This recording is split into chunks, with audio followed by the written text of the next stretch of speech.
에스겔 37장에 있는 몇 말씀들을 중간중간 띄어서 그저 중요한 말씀만 추려서 있습니다.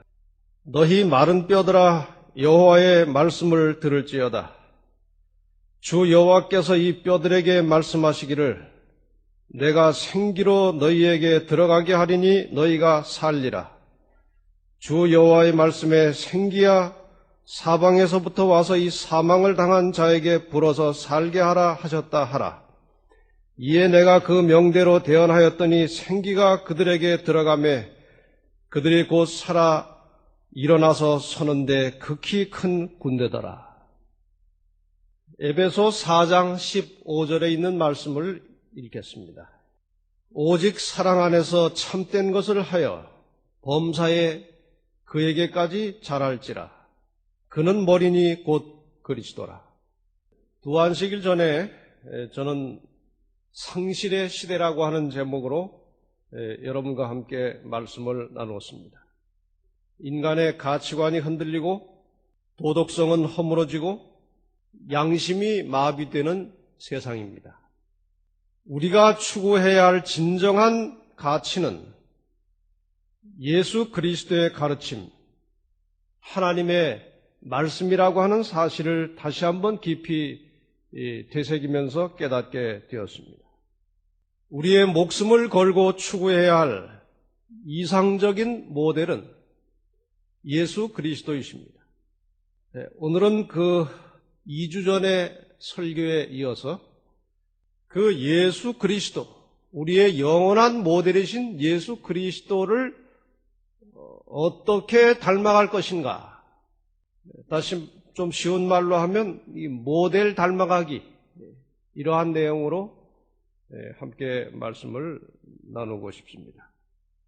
우리가 흔히 말하기를 이 사람이 죄를 해결하고 구원을 받는데 세 단계가 있다고 말합니다. 우선 첫 성경절을 하나 찾겠습니다. 이와 비슷한 성경절이 많습니다만 우선 구원의 첫 번째 단계로 로마서 4장 5절 말씀을 잠깐 보겠습니다.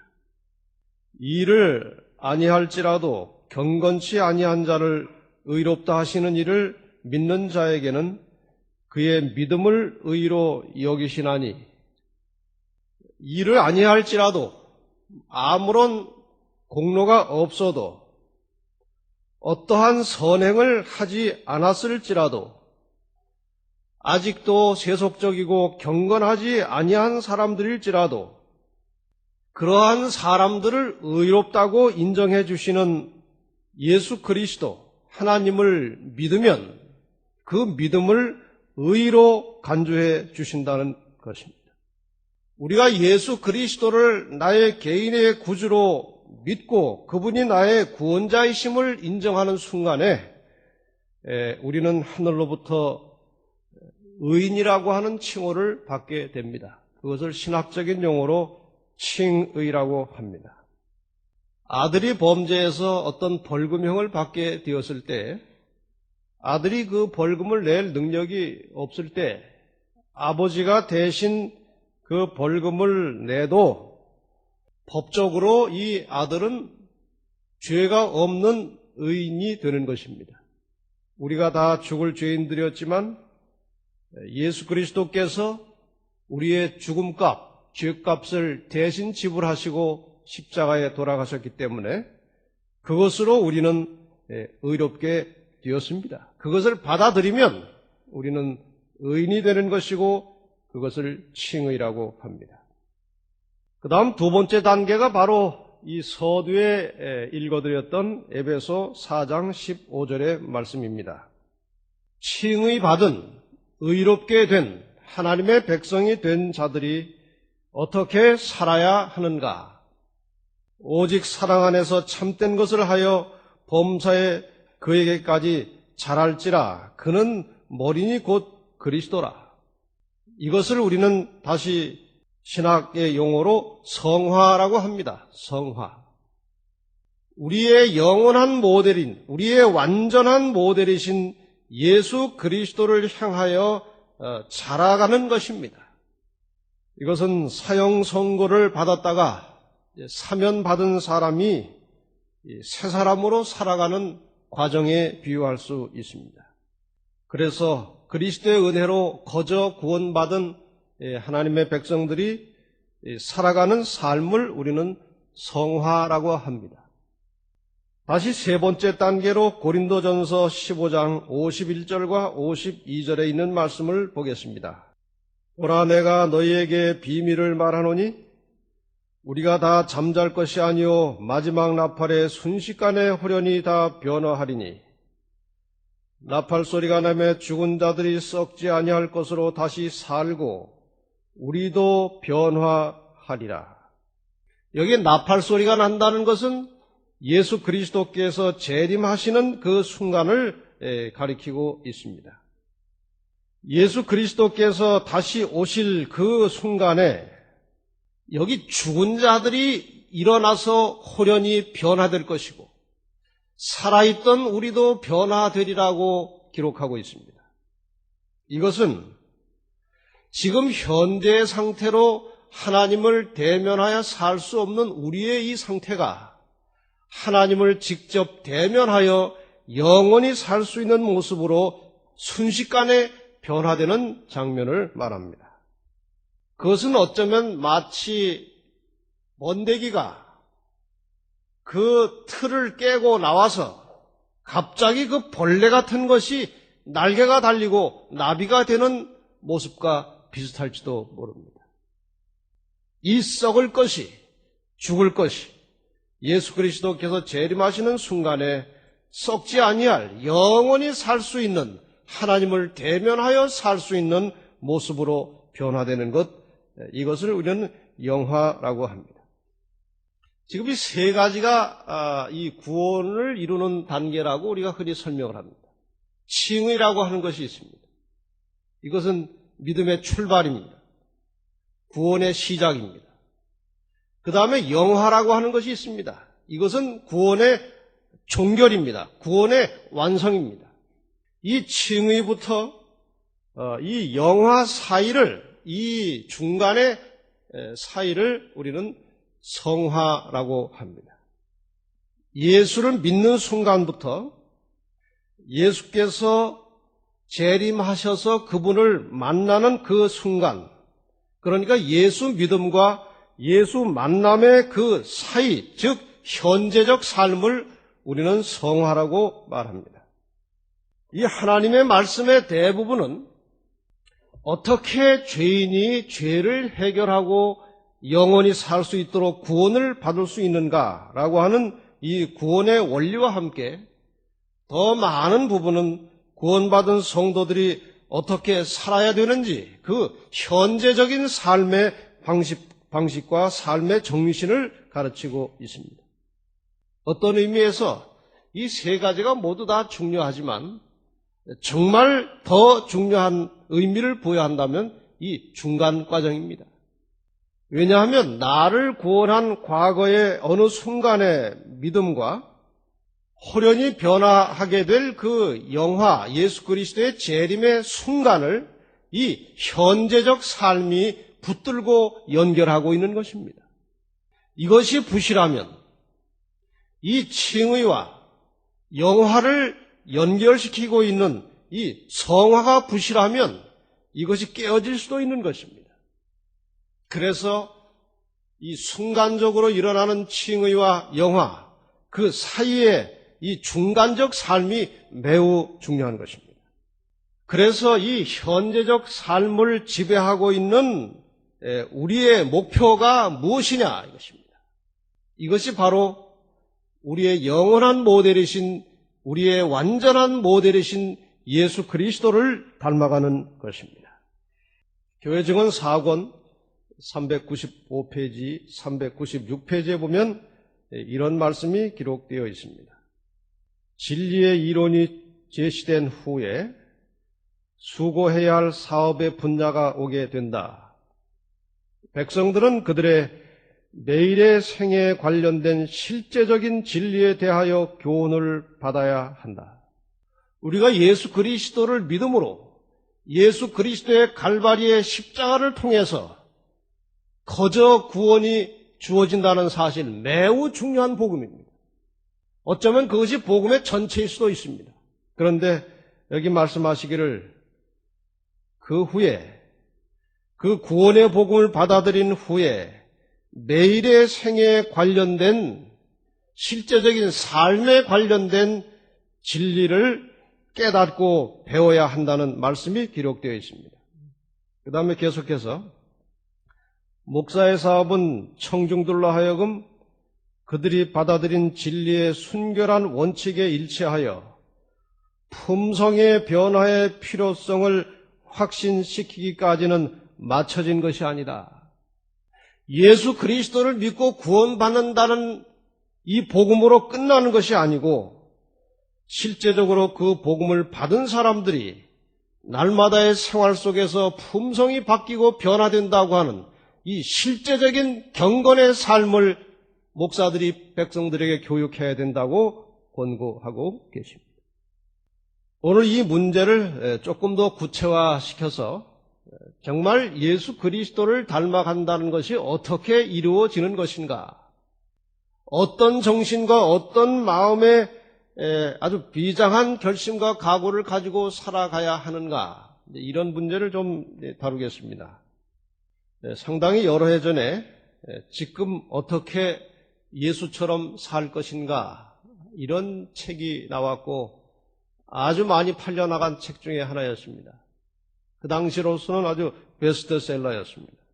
지금은 또 조금 시들해진 책입니다만, 그 책에 예수 그리스도를 닮는 생활의 이 5가지 계단, 계단일 수도 있고 5가지 방법일 수도 있습니다. 그것을 설명하고 있는데, 제가 그 5가지를 조금 더 좀 조정을 해가지고 이 성경에 더 일치하게 우리의 현실에 맞게 조금 조절해서 간략하게 소개를 좀 하려고 합니다. 이 5가지나 되기 때문에 한 가지 한 가지를 깊이는 다루지 못하겠지만 핵심적인 내용을 좀 말씀을 드리겠습니다. 첫째는 사명이라고 하는 단어입니다. 사명. 이것을 조금 풀면 나는 혹은 모든 그리스도인은 하늘의 대사라고 하는 것입니다. 고린도후서 5장 20절 말씀을 보겠습니다. 이러므로 우리가 그리스도를 대신하여 사신이 되어 하나님이 우리로 너희를 권면하신 것 같이 그리스도를 대신하여 간구하노니 너희는 하나님과 화목하라. 이 중에서 그리스도를 대신하여 사신이 되었다고 했습니다. 우리 모두는 예수 그리스도를 믿고 살아가는 우리 모두는 예수 그리스도를 대신하여 사신이 되었다. 대신하여 사신이 되었다는 말을 간단하게 줄이면 무엇입니까? 대사입니다. 대사. 상당히 오래전 설교 시간에 잠깐 언급을 한 적이 있습니다. 대사는 그 대사를 파견한 국가를 대표하고 있습니다. 주미 한국 대사는 미국에 거주하면서 한국을 대표하고 있는 사람입니다. 그 대사의 말 한마디, 행동 하나하나에 파견한 국가의 체면과 위신이 걸려 있습니다. 그 대사에 대한 존경은 곧 그를 파견한 국가에 대한 존경이고, 그 대사에 대한 멸시는 국가를 멸시하는 것입니다. 다시 말하면 천국 대사 노릇을 잘하면 죽을 사람을 영원히 살게 하는 것인데, 이 역할을 잘못하면 살 수 있었던 사람을 죽게 하는 결과를 가져오기 때문에 이 대사의 역할이 아주 치명적인 영향을 사람들에게 미치고 있다는 것입니다. 오늘날 예수 믿는 사람을 보고 예수 안 믿기로 결심하는 사람들이 얼마나 많은지 모릅니다. 교회 안에 들어왔다가 교회 다니는 사람들을 보고 교회를 떠난 사람은 또 얼마나 많습니까? 반면에 우리가 주세 천국 대사 역할을 잘하면 죽어가는 많은 사람들을 살려내는 엄청난 일을 하게 됩니다. 우리의 말 한마디, 우리의 행동 하나, 우리의 생활 방식 하나하나가 우리 주변에 살고 있는 사람들에게 영향을 미치고 있는 것입니다. 특별히 제7일 안식일 예수 재림교회라고 하는 이 아주 길고도 특이한 이름을 가지고 살아가는 사람들은 다른 사람들의 눈에 귀에 훨씬 잘 뜨입니다. 여러분, 우리의 이 행동 하나하나가 이 교회에, 하나님의 국가에 아주 중대한 영향을 미치고 있다는 사실을 한시도 잊어버리지 마시길 바랍니다. 우리는 다 대사들입니다. 두 번째, 지침이라고 하는 말입니다. 지침. 이 대사가 외국에 나가서 근무하려면 그 복무 지침이 있을 것입니다. 복무 지침. 우리 그리스도인들이 이 세상을 살아갈 때에도 복무 지침이 있습니다. 우선 대표적인 성경절은 골로새 3장 17절입니다. 또 무엇을 하든지 말에나 일에나 다 주 예수의 이름으로 하고 그를 힘입어 하나님 아버지께 감사하라. 무엇을 하든지 말에나 일에나 다 누구의 이름으로 하라고요? 주 예수의 이름으로 하고. 대사는 어떤 일을 결정할 때 자기의 판단이나 자기의 의사대로 하지 않고 그를 파견한 국가의 지시를 받아서 결정하고 행동해야 합니다. 마찬가지로 그리스도인들은 어떤 상황이 발생했을 때 아주 억울한 일을 당했다거나 또 아주 분한 일이 생겼다거나 또 혹은 불쌍한 사람들에게 뭔가를 나누고 베풀 일이 생겼다거나 봉사할 일이 그런 상황이 발생하면 자신의 말과 자신의 감정이나 자신의 생각대로 행동할 것이 아니고 항상 나는 예수 그리스도를 대신하여 이 땅에 살아가는 하늘의 대사임을 자각하고 예수님이라면 어떻게 했을까를 생각하고 행동하고 말하라는 것입니다. 이 경우에 예수님이라면 어떻게 하셨을까? 그것이 잘 됩니까? 안 됩니까? 말은 옳은 말인가요? 그것이? 네, 말은 옳은 말인데 실제로 그 상황을 만나면 그 생각이 나기 전에 감정이 먼저 나오고 감정 섞인 말이 먼저 튀어나옵니다. 이기적인 인간의 본성이 먼저 작동을 합니다. 그것을 통제해야 되는데 항상 감정과 말이 먼저 나갑니다. 그런데 어떻게 하면은 그 감정이나 말에 표현되기 전에 생각부터 할 수 있을까 하는 것입니다. 그렇게 되기 원하십니까? 원하기는 원하는데 육신이 약하여 우리가 어떤 상황을 만났을 때에 하늘의 대사라고 하는 인식을 가지고 하늘의 대사답게 판단해서 말하고 행동하기 위해서는 매일의 생활 속에서 훈련이 필요합니다. 자꾸 연습을 해야 합니다. 연습을. 그 연습이 없이는 어떤 상황이나 자극이 왔을 때 생각보다 감정이 언제나 먼저 나갑니다. 여러분 매일의 생활 속에서 잘 안 될지라도 안 된다고 포기하지 마시고 항상 생각하고 행동하시기 바랍니다. 생각하고. 내가 지금 하려고 하는 이 말이 상대방에게 어떤 영향을 미칠 것인가? 지금 내가 하려고 하는 이 행동이 과연 천국 대사로서 할 만한 행동인가? 지금 내가 이 사람에게 전하고 있는 말이 정말 그리스도인다운 말인가? 그것을 생각을 하고 말하고 생각을 하고 말하고 이것이 훈련이 되면 사람이 신속하게 변화가 오는 것입니다. 그러한 것들을 생각나도록 깨우쳐 주시는 분이 바로 성령이십니다. 여러분 아침마다 저녁마다 기도할 때 언제나 성령께서 나의 삶을 지배하시도록 끊임없이 기도하며 간구하시기를 바랍니다. 그래야 깨우침이 옵니다.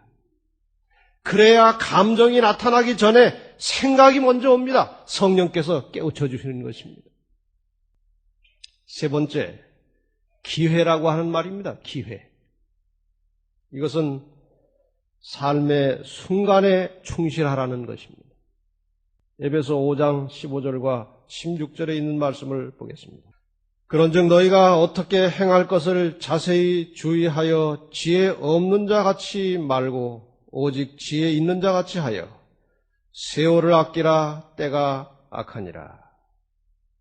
좀 전에 말씀드린 대로 항상 그리스도와 함께 동행하는 사람, 항상 하나님의 말씀을 생각하면서 살아가는 사람들은 무슨 일을 하든지 진지하게 생각하고 삽니다.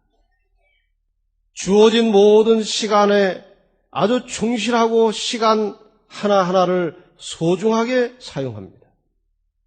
다른 사람들을 대할 때 정성을 다하고 사람을 소중하게 생각합니다. 세월을 아끼라. 때가 악하니라. 순간이 모여서 영원이라고 하는 시간을 결정합니다. 영원이라고 하는 시간 속에 딱 자르면 거기가 순간입니다. 그래서 우리는 매 순간순간을 영원한 가치를 부여하며 살아가야 하는 것입니다. 한 순간이 모여서 영원이 되는 것이기 때문에 우리는 삶의 매 순간순간에 영원한 가치를 부여해야 한다는 것입니다. 순간순간이 다 소중한 시간들입니다. 어떤 순간도 지나가면 되찾을 수 없습니다. 교회증언 5권에 보면 이런 말씀이 있습니다. 우리는 이 날이 우리에게 허용될 수 있는 마지막 날인 것처럼 경계하고 일하고 기도해야 한다. 그렇게 되면 우리의 생애가 지금보다 얼마나 더 열렬해질 것인가. 오늘 이 하루가 나에게 주어진 마지막 날처럼 그렇게 살라는 권면입니다. 그렇게 되면 사람을 대할 때도 마찬가지입니다. 오늘 이 사람을 대하는 것이 이 순간이 오늘이 마지막이 될지도 모른다는 생각으로 사람을 대하면 우리가 사람을 대하는 모습은 전혀 달라질 것입니다. 만약에 여러분이 이 사람이 오늘 보는 것이 마지막이라고 생각한다면 그 사람에게 잘 하겠습니까? 마구 대하겠습니까? 우리는 시간, 순간을 소중하게 지킬 뿐만 아니라 사람을 대할 때도 이 순간이 마치 마지막인 것처럼, 오늘이 마지막인 것처럼 사람을 대하면서 이 땅에 거하는 천국 대사로서의 직분을 잘 감당하시기를 바랍니다. 네 번째는 희생이라고 하는 것입니다. 희생. 그것은 철저하게 자기를 포기하라는 것입니다. 잘 아시는 성경 말씀 갈라디아 2장 20절을 보겠습니다. 내가 그리스도와 함께 십자가에 못 박혔나니 그런즉 이제는 내가 산 것이 아니요 오직 내 안에 그리스도께서 사신 것이라. 내가 산 것이 아니요 오직 내 안에 그리스도께서 사신 것이라. 우리 인간 사회에서 일어나는 대부분의 이 분쟁과 불화는 이기심과 교만심에서 일어나고 있다는 사실을 우리가 잘 알고 있습니다. 그런데 여기 내가 산 것이 아니오라는 말은 다른 말로 하면 무슨 말입니까? 내가 산 것이 아니오 무슨 말입니까? 나는 죽은 것이요 그 말입니다. 나는 죽은 것이요. 죽은 자는 아무것도 소유하지 못합니다. 죽은 자에게 아무리 욕을 하고 아무리 자존심을 상하게 해도 죽은 자는 반응이 없습니다. 잘난 사람이나 못난 사람이나 부자였다가 죽은 사람이나 가난하다가 죽은 사람이나 죽은 모양은 똑같습니다. 아무것도 아닙니다. 정말 무가치한 존재가 되어버리는 것입니다. 아마 그 외국에 나가서 돌아가신 분을 한국에 모셔올 때에 그 비행기로 이제 모셔오게 되는데 그 사람 칸에 싣고 옵니까? 짐 칸에 싣고 옵니까? 짐 칸에 싣고 옵니다. 그 다음에 혹시 비행기가 사고가 나가지고 그 시체를 분실했을 경우에 보상을 얼마나 해줄까요? 사람 값으로 칠까요? 물질 값으로 칠까요? 물건 값으로 칩니다. 화공약품 값으로 친다고 그럽니다. 그래서 다 합치면은 뭐 5만 원이 채 안 된다고 그래요. 뭐 칼슘 값, 인 값, 뭐 이런 거를 계산해서 5만 원도 채 안 된다고 그래요. 정말 사람에게 생명이 끊어지면 무가치합니다. 아무것도 아닙니다. 내가 산 것이 아니요. 저나 여러분이나 항상 어떤 자극이 왔을 때 나는 죽은 자로다라는 생각을 가지고 사시길 바랍니다. 아무것도 아닙니다. 나는 죽고 내 안에 그리스도께서 사시기 때문에 나의 인간적인 욕망과 인간적인 감정이 나타나는 것이 아니라 내 생활을 통해서 하나님의 뜻이 그리스도의 뜻이 나타날 때 그것이 진정으로 내가 죽은 자가 되었다는 뜻입니다. 예수 그리스도께서 내 안에 계시다면 우리는 예수님처럼 철저한 희생적 삶이 필요합니다. 이 희생적 삶은 반드시 열매를 맺게 하는 생활입니다. 희생처럼 보이지만 결과적으로는 절대로 손해보지 않는 생활입니다. 여기 이런 말이 있습니다. 만약 어떤 사람이 희생 없이 열매를 거두었다면 그것은 그에 앞서 누군가가 희생을 한 사람이 있었다는 것을 의미하며 또 만일 어떤 사람이 희생을 했는데 열매가 없다면 그것은 그 후에 누군가가 열매를 얻을 수 있는 준비를 해 놓는 것이다. 희생은 절대로 그냥 사라지지 않습니다. 예수 그리스도의 완벽하고 철저한 희생은 오늘날 수천만의 사람을 수억의 죄인들을 영원한 생명으로 인도해 놓았습니다. 우리의 조그만 희생이 절대로 그냥 사라지지 않습니다. 반드시 그것은 언젠가 열매를 맺게 되어 있습니다. 그리스도의 대사들은 예수 그리스도를 모델로 삼고 살아가는 하나님의 자녀들은 내일의 생활 속에서 철저하게 희생하라는 것입니다. 마지막 5번째는 주권이라고 하는 것입니다. 주권. 나의 삶의 주인은 내가 아니라 하나님이시라는 것을 잊어버리지 말자는 것입니다. 누가복음 22장 42절에 우리가 잘 아는 이런 말씀이 나옵니다. 가라사대 아버지여 만일 아버지의 뜻이거든 이 잔을 내게서 옮기시옵소서. 그러나 내 원대로 마옵시고 아버지의 원대로 되기를 원하나이다. 내 뜻대로 마시고 나의 모든 존재와 나의 모든 삶의 결말이 아버지의 뜻대로 아버지의 원대로 되기를 원하나이다. 이것이 우리의 신앙적 영적 고백이어야 합니다. 나의 삶의 주체는 우리의 삶의 주체는 내가 아니고 하나님이십니다. 그래서 우리는 모든 말이나 행동을 하기 전에 이것이 나의 뜻인지 내 감정인지 하나님의 뜻인지를 먼저 깊이 생각해야 할 것입니다. 나의 뜻과 의지를 언제나 하나님의 뜻에 굴복시킬 때 우리는 성공적인 그리스도인의 삶을 살 수가 있습니다. 그것이 반복될 때 우리는 그리스도인으로서 우리의 완전한 영원한 모델이신 예수 그리스도를 매일의 생활 속에서 닮아가게 되는 것입니다. 그리고 그러한 모든 일의 역사를 하나님께 맡기시고 그분의 능력을 의지하시기를 바랍니다. 우리가 정말 그것이 하나님의 뜻이라면 우리는 무엇이든지 할 수 있다는 확신과 믿음과 신념을 가져야 합니다. 빌립보 4장 13절 내게 능력 주시는 자 안에서 내가 모든 것을 할 수 있느니라. 그리고 마가복음 11장 24절에는 그러므로 내가 너희에게 말하노니 무엇이든지 기도하고 구하는 것은 받은 줄로 믿으라. 그리하면 너희에게 그대로 되리라.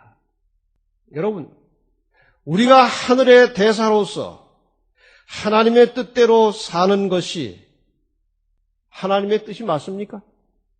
여러분 그렇게 되기를 원하십니까? 포기하지 마시기를 바랍니다. 많은 분들은 아이고 품성변화 그거 아이고 내가 기를 쓰고 해봤는데 지금 30년째 교회 다녀도 안 돼 하시지 말고 하나님의 능력을 의지하시기 바랍니다. 내가 변화될 수 있다는 확신을 가지시기를 바랍니다.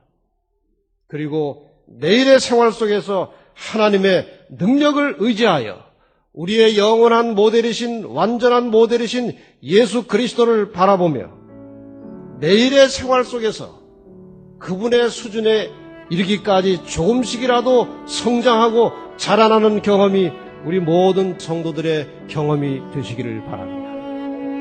그래서 우리의 변화된 성숙한 그리스도인의 모습을 통해서 주변의 많은 사람들이 어둠에서 빛으로 죽음에서 생명으로 옮겨지는 놀라운 역사가 오늘도 내일도 일어나게 되기를 간절히 바라면서 말씀을 마치겠습니다.